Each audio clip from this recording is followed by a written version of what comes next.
Bene data bakundwa b'umwami Yesu Kristo, mwese abakurikira izi nyigisho tubahaye ikaze mu biganiro bya Saveur Divine. Ibi biganiro mu bitegurirwa n'abavugabutumwa bwiza batandukanye, akaba ari umuhamagaro ugendera ku ijambo ry'Imana byanditse mu gitabo cy'ubutumwa bwiza uko bwanditswe na Matayo ibice 24 umurongo wa 14. Kandi ubutumwa bwiza bw'ubwami buzigishwa mu isi yose ngo bube ubuhamya bwo guhamiriza amahanga yose, nibwo imperuka izahera ko ize. Ibi biganiro mubikurikira ku channel ya YouTube yitwa Saveur Divine. Tubifurije kugubwa neza. Imana Data ari nayo So ibaha umugisha.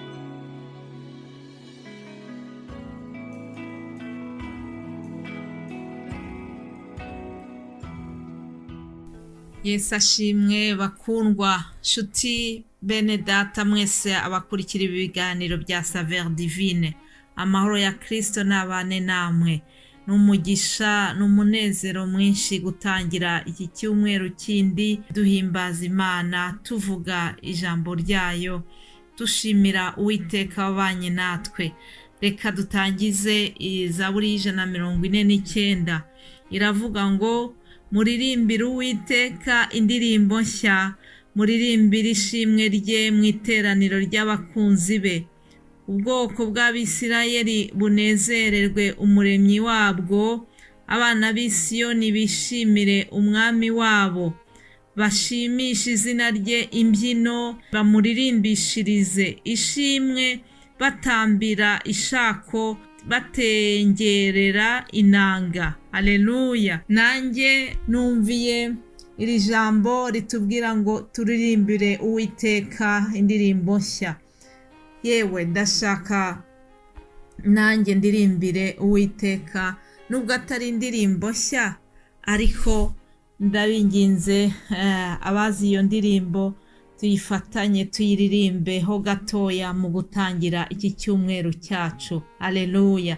Ni indirimbo izwi cyane, iravuga ngo ndabaririmbira ibyo wafiriye, wankunze mfite ibyaha naragarutse, wambonye mw'iki Kristo, ukaza mw'isi ukamfira, wambonye mw'iki Kristo, ukaza mw'isi ukamfira.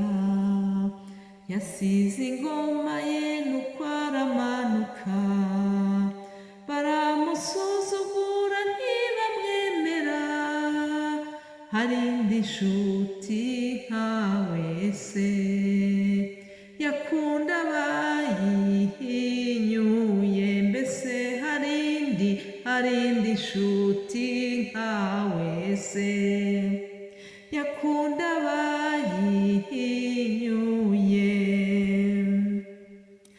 Baramusingije bashashe imyambaro, ngo hozana hahirwa umwami Kristo, bukeye barahindura bati nabambwe nabambwe, bukeye barahindura bati nabambwe nabambwe. Yo, indirimbo twibukije amateka akomeye y'ukuntu Yesu yatwitangiye, y'ukuntu Yesu yasize ubwiza bwe bwo mu ijuru akaza muri iyi si kutwitangira. Abari bamusingije, abo yari yakoreye ibitangaza, abo yari yagaburiye, yabahaye imigati, yatubuye imigati n'amafi, babandi bose harimo benshi baje kumwihakana. Hanyuma igihe gikomeye kigeze, bahitamo witwaga Barabasi, baravuga ngo bari we urokorwa, bahitamo yuko Yesu abambwa mu cyimbo cye. Ariko ndashima Imana yuko Yesu atagumye mu gituro, ahubwo ku munsi wa gatatu yarazutse. Haleluya. Yarazutse, ubu ni umwami, ubu Yesu Kristo araganje, ubu Yesu Kristo ni muzima. ni umwami w'abami, kandi ni ukuri abamwizeye bose yabahaye ubushobozi bwo kwitwa abana b'Imana. Muri abo ngabo nanjye ndimo, kandi nzi ko benshi munkurikira namwe murimo. Ni umunezero kwitwa abana b'Imana. Rero mufashe ni ukuri dushima Imana, dutangire iki cyumweru tuyishima kuko ari umwami wacu. Tumushyire hejuru, duhimbaze izina rye, kandi tujye tumuhimbaza uko bwije uko bukeye. Haleluya, haleluya. Umwanditsi wa Zaburi nanone yaravuze ngo nzashima izina ryawe iteka ryose, Uwiteka urakomeye. Haleluya. Ngo nzavuga ubwiza bw'icyubahiro cyo gukomera kwawe n'imirimo itangaza wakoze. Abantu bazavuga imbaraga z'imirimo yawe iteye ubwoba, nanjye nzavuga gukomera kwawe. Haleluya. Imana yacu irakomeye. Ndashima Imana rero yuko yabanye natwe muri iki cyumweru kirangiye. Ndabashimira bene data babagezaho ibiganiro mu rurimi rw'Ikinyarwanda ndetse no mu rurimi rw'Icyongereza n'Igiswahili.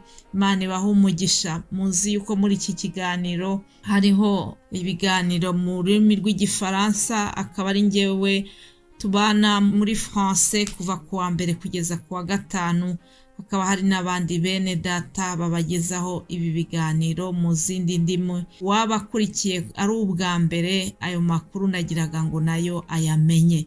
Imana twese ikomeze itugirire neza, kandi uyu mwaka twatangiye ndakomeza kugira ngo uzababere umwaka mwiza, umwaka w'iterambere mu buryo bw'umwuka ndetse no mu buryo bw'imibereho ya buri munsi. Kuri uyu munsi wa mbere kandi mpora nshimira abantu bose bashyigikira uyu muhamagaro mwiza Imana yanyujije muri twebwe.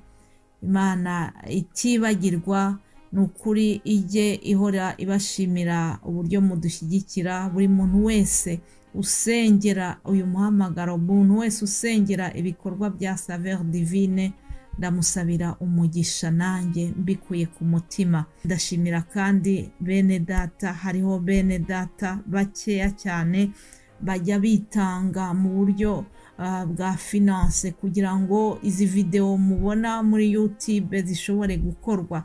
Imana ibahe umugisha, Imana yagure ubutunzi bwabo, kuko Imana yacu ntabwo ijya yibagirwa imirimo twakoze tuyitangira. Rero ibakubira inshuro 100 ku byo mutanga byose byerekeranye n'uyu murimo. Ni ukuri binkora ku mutima cyane.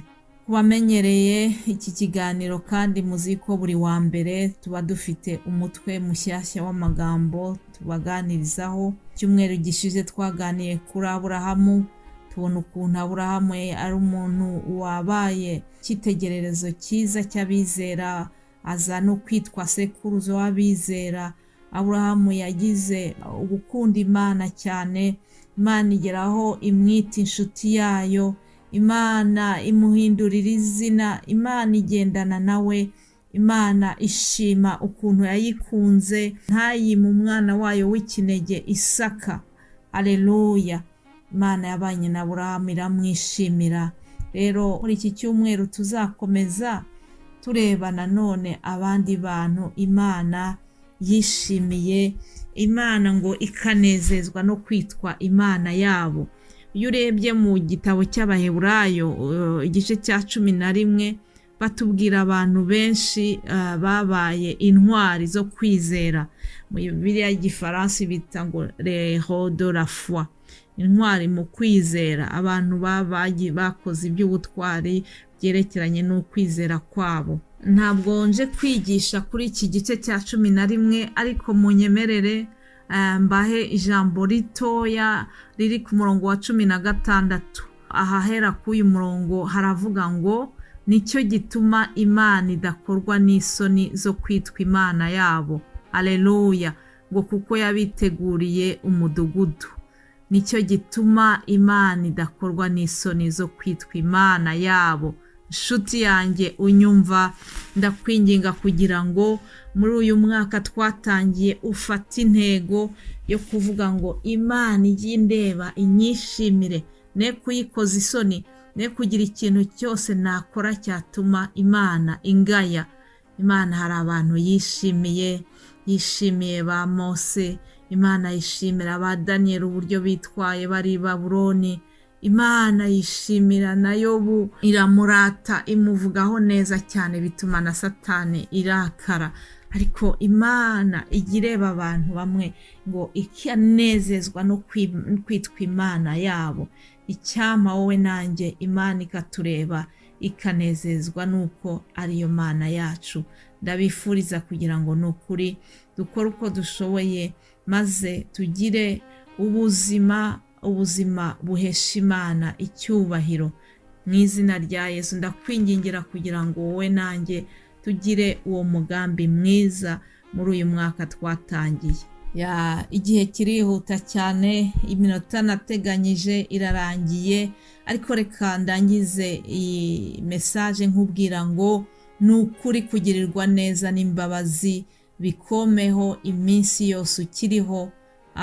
Nibyo mwifuriza mu izina rya Yesu. Amen.